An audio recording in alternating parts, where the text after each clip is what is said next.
அதிசயங்கள் செய்கிறவர் நம் அருகில் இருக்கிறார்.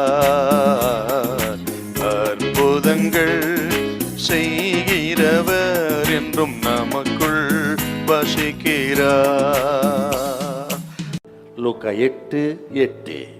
சில விதை நல்ல நிலத்தில் விழுந்தது, அது முளைத்து 100 பலன் கொடுத்தது என்றார்.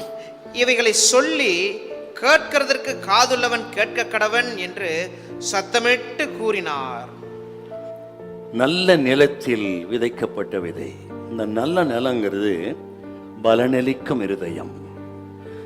இந்த பலனளிக்கும் இருதயம் யாருன்னா உண்மையான விசுவாசி, இருதயம் மாற்றப்பட்ட விசுவாசி. படைவுகள் ஒழிந்து போயன, எல்லாம் புதிதாயின. அப்போ புதிதாக்கப்பட்ட மாற்றப்பட்ட இருதயம் மாற்றப்பட்ட உண்மையான விசுவாசிக்கு அடையாளம் நல்ல நிலமாகிய பலனளிக்கும் இருதயம். பலன் கொடுக்கிறாமே, வசனத்தை கேட்டு 30, 60, 100 பலன் கொடுக்க. நம்ம பலன் கொடுக்கிறோம்னு அவ என்ன அர்த்தம்னா, ரட்சிக்கப்பட்டதனுடைய அடையாளமே பலன் கொடுக்கிறது தான். ரட்சிப்பு உள்ளத்தில் நடக்குது, இருதயத்தில் நடக்கிறது. அப்படி நடந்திருக்கிறதுங்கிறதுக்கு வெளியரங்கம் அடையாளம் தான் நாம் பலன் கொடுப்பது. இப்ப பலன் இல்லைன்னா ரட்சிப்பே இல்லைன்னு அர்த்தம். அப்போ உள்ளத்தை ரட்சிக்கப்பட்டிருக்கிறோம்னா வெளியரங்கமான அடையாளம் வேணும். மரம் நல்ல மரம்னா நல்ல கனி கொடுக்கணும். மரமானது கனியினால் அறியப்படும். ஆகவே தேவ பிள்ளை சொல்ற பலன் இல்லைன்னா பிரயோஜனம் இல்லை. இத்தனை வருஷம் வசனத்தை கேட்கிறோமே, பலன் இருக்குதா கொஞ்சம் பார்க்கணும்.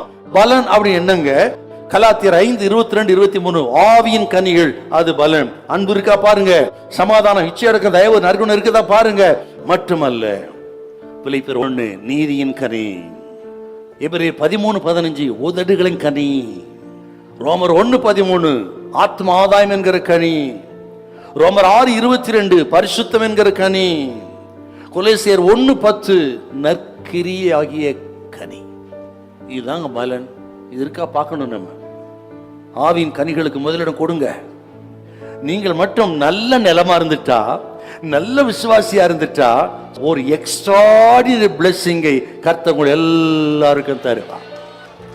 என்ன சார் எக்ஸ்ட்ராடினரினா?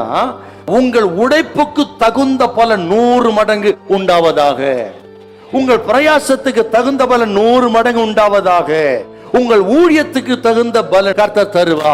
கண்ணீரோடு விதைக்கிற நீங்கள் இனி கெம்பீரத்தோடு அறுவடை செய்வீர்கள். ஒரு எக்ஸ்ட்ராடினரி பிளெஸிங்கை கர்த்தருக்கு தருவார். நீங்கள் மட்டும் நல்ல நிலமா, நல்ல இருதயமா, பலம் கொடுக்க இருதயமா இருந்துட்டா உங்க ஆசீர்வாதத்தை கெடுக்க ஒருவனுக்கும் அதிகாரம் இல்லை. உங்க விதைய பறவை பொறுக்கி போட முடியாது, சாத்தா எடுக்க போட முடியாது. நீங்கள் நிச்சயமாய் பலன் கொடுப்பீங்க. ஹல்லேலூயா, ஹல்லேலூயா.